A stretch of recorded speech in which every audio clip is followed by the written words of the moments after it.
আমরা মরণের পরে কই যাই, জন্মানের আগে কই আসিলাম,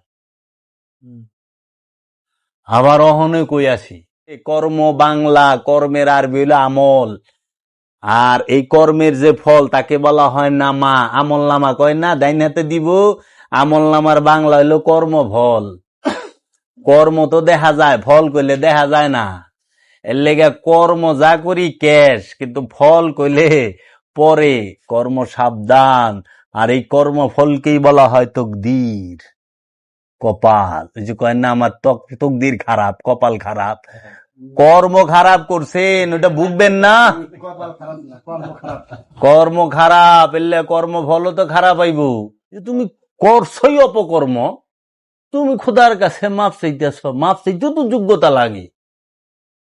আমি যে চামু কিছু, আমি আপনার কাছে ভাই আমার 500 টাকা দেন, আপনি দিবেন না? আপনার সন্তান আয়া চাইলে আপনি সাথে সাথে দিবেন, আপনি স্ত্রী আয়া চাইলে সাথে সাথে দিবেন, বাইশটা আয়া চাইলে জিগাইবেন করজ না এমনি।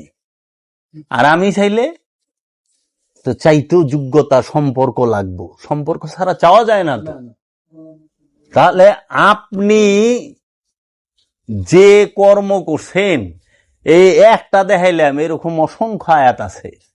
তাহলে আপনারা যে মরণের পরে বাবা রে তোর দাদা রে কি করতে আছে রে, হুজুর লাখ টাকা দিয়ে দিলাম, বাপমার নামে দাও।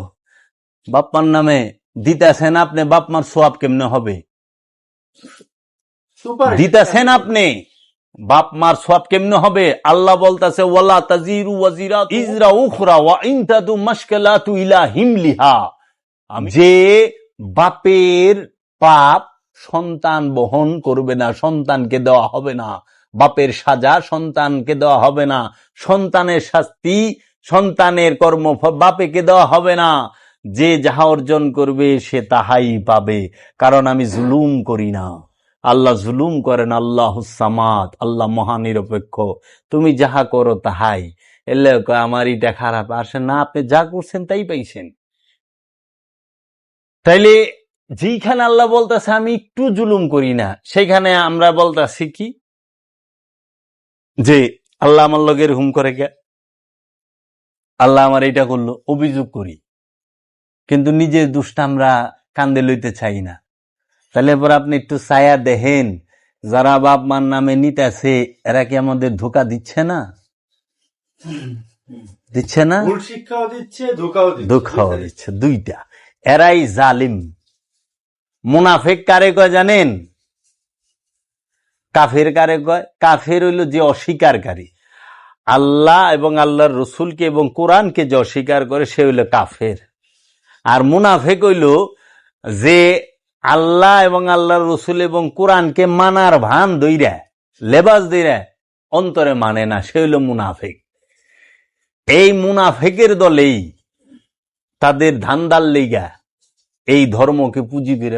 আমার আত্মা আসলে কোথায় অবস্থান করবে, আমি এই বিষয়টা কি?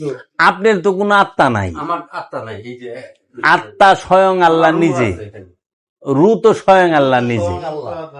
আপনার হলো প্রাণ, নফস। কোরআনের ভাষায় নফস, নফসের বাংলা হলো প্রাণ। যদি হিন্দু শাস্ত্রে বলেন সেটা হলো জীব আত্মা। ওটা ভাষা স্বল্পতা। জীবের কখনো আত্মা হয় না, জীবের হয় প্রাণ। যার প্রাণ আছে সেই প্রাণী, যার জীবন আছে সেই জীব। কিন্তু আল্লাহ তো এর ঊর্ধ্বে, কারণ যার জীবন আছে তারই মৃত্যু আছে, যার প্রাণ আছে তার মৃত্যু আছে। এখন মৃত্যু কি? আপনি যদি মৃত্যুকে বিশ্লেষণ করেন, মৃত্যু তো একটা ঘটনা, আর কিছুই না। আমি যাবের এখন বাড়ি থেকে মৃত, কিন্তু এখানে আছি, স্থান পরিবর্তন। এই জন্য কোরআন বলছে কুল্লু নফসুন যায়কাতুল মউত, প্রত্যেক নফস মৃত্যুর স্বাদ গ্রহণ করব। মানে মরার পরে কি মানে রূহ তো চলে যায়, তাই না? তাহলে মরার পরে কি আমার প্রাণটা চলে যাচ্ছে একটা জায়গার মধ্যে? ওই জায়গাটা কোথায় যাচ্ছে? এবং এই প্রাণটা কি পুনরায় যেটা বুঝায় কোরআন কই যাইতেছে আপনি সাধনা করে দেখেন, জানেন, তখনই তো আপনি বুঝবেন। সূরা কিয়ামত পড়েন না, খালি কিয়ামত আপনি কিয়ামত তো এই করেন। প্রাণটা ওই যে একটা কথা মাঝখানে বলছে না যে এই দেহ থেকে যখন প্রাণটা চলে যায় তখন আর দেহে কিছু থাকে না, তখন থাকে এই দেহটাই লাশ হয়ে যায়, জি। লাশ থাকে। তো এখানে তার কিছু থাকে না। ওই প্রাণটার মধ্যে যদি মানে আত্মা ভালোতম যদি অবস্থা। পরমাত্মা তৈরি হয়ে যায় তাহলে তো এই প্রাণটা এমন মানে যাইতেও পারে যে কোনো সময়, আসতেও পারে, এরকম কিছু আছে কি? আসলে বিষয়টা হলো আমরা সফর কার? নফসের। সফর করে কে? নফসে। সফর করছে কে? আজকে জাবের সিএনজি গুলো সফর করে নাই, না। সফর পর্যন্ত সিএনজি লই আইছে বাহনে। হুম। গাড়ি প্রাইভেট, আপনারা যে আমার বাড়িতে গেছেন, যে গাড়িটা প্রাইভেটে গেছেন, ওই প্রাইভেট সফর করছেন, আপনারা সফর করছেন। আমরা করছি। তো দেহটা তো ওই গাড়ির মতো বাহন। এই বাহনে ওরা যতক্ষণ দরকার ততক্ষণ আপনি সফর করবেন। সফর শেষ, বাহন ছাইরা দিছেন। আপনাকে যাওয়া আসা শেষ, গাড়ি কি বাইন্দা রাখছেন বাইতে? ছাইরা দিছেন না?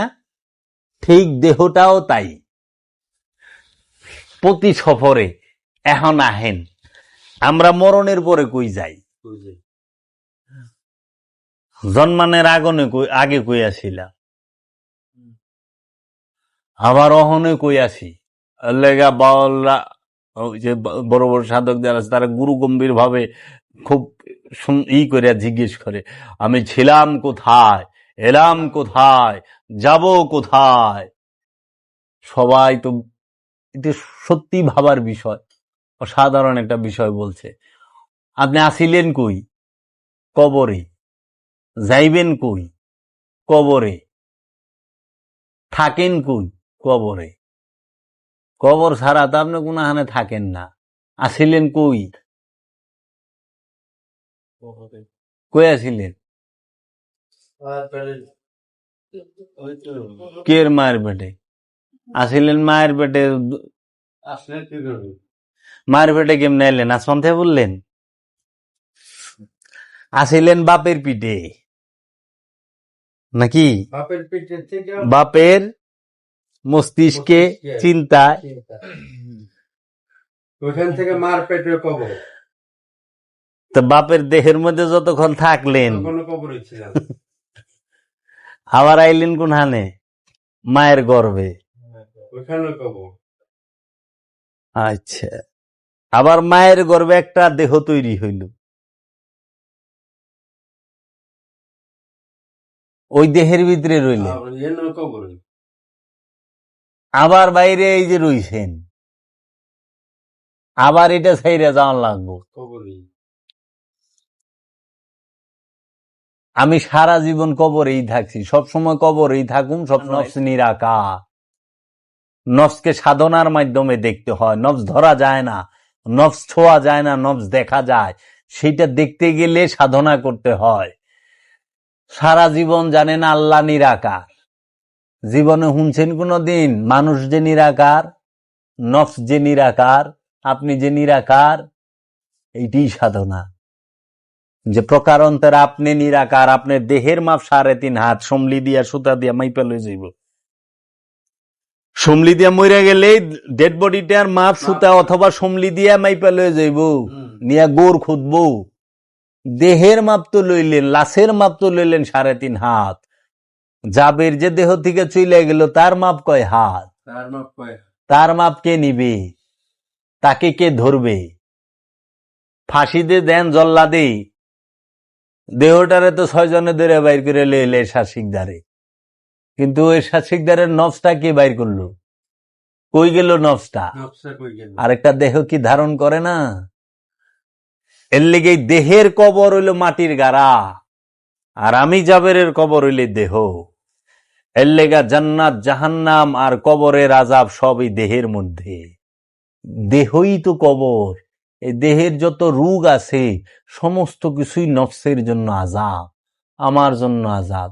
যে ছোট পাপ করে হের ছোট আযাব, যে বড় সড়ো করে তার বড় আজাব, সবচেয়ে বড় আজাব হইল ক্যান্সার।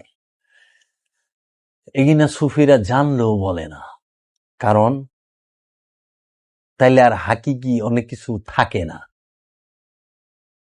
এই দেহ কবর, এইটি হাকিকি খবর। তাহলে তো জান্নাত জাহান্নাম সব দুনিয়ার বুকেই। আরে দুনিয়ার বুকে না বাবা, জান্নাত জাহান্নাম সব আপনাদের দেহের ভিতরে। এর ভিতরে খাও নজম হয় না, আগা ছুটছে, এর থেকে জাহান্নাম আছে না বড় বাবা? মানুষ যে বলে যে ওই যে থাইকে যারা আইলো, ভালো কাজ করে তাদের নাকি আল্লাহ বিপদ দিয়ে পরীক্ষা করে, রোগ শোক দিয়ে। অবশ্যই আবার যে বললেন যে এখন আল্লাহ বলছে অনুবুল আন্নাকুম বিশাইইন মিনাল খাউফি ওয়াল জুই ওয়া নাকসিম বিল আমওয়াল, যে তাদের রোগ শোক বেশি হয়, বিপদ সূরা বাকারার 153 আয়াত আল্লাহ স্পষ্ট বলতাছে। বলতেছে না, এখন যে আবার বললেন যে মানে যে ক্যান্সার দেহের মধ্যে সবচেয়ে বড় ইয়া, হ্যাঁ যে তাহলে কি এটা কি খারাপ লোকদের হয় না ভালো লোকদের হয়? হ্যাঁ, তো ক্যান্সার ভালো লোকের হইব কেন? একটা হইলো পরীক্ষা, এটাই তো আমি তোমাকে পরীক্ষা করুম। আল্লাহ সূরা বাকারার 153 নম্বর আয়াতে 52, 53, 54 আয়াতগুলা পড়লেই সুন্দর একটা বুঝতে পারবে। বলে দিতেছে অনাবুল আন্নাকুম বিশাইইন মিনাল খাউফি ওয়াল জুই, আমি তোমাকে পরীক্ষা করুম কিছু ভয় দিয়া, অভাব দিয়া, রোগ দিয়া, সন্তান দিয়া, সন্তান ছিনায় নিব, মৃত্যু দিয়া দিব, সন্তান লয়ে যাব গা, এবং এবং ফসলাদি নষ্ট করে দিব, ব্যবসা বাণিজ্য নষ্ট করে দিব। মামলা দিব, মুকদ্দমা দিব। এর মধ্যে যে ধৈর্য ধরে থাকতে পারবো সে হইল কামিয়া।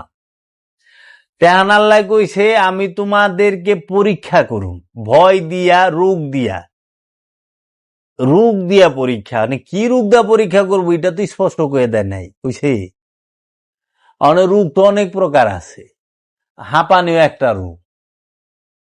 জন্মগত রোগ একটা। আমি বলছি সবচেয়ে বড় শাস্তি হইল ক্যান্সার, কারণ এর থেকে আর বড় শাস্তি হইতে পারে না। পচন, যার আর সম্ভব না। ক্যান্সার মানে কি? একটা গাও হইছে, ওইটার রিকভার করার কোনো চান্স নাই। এখান থেকে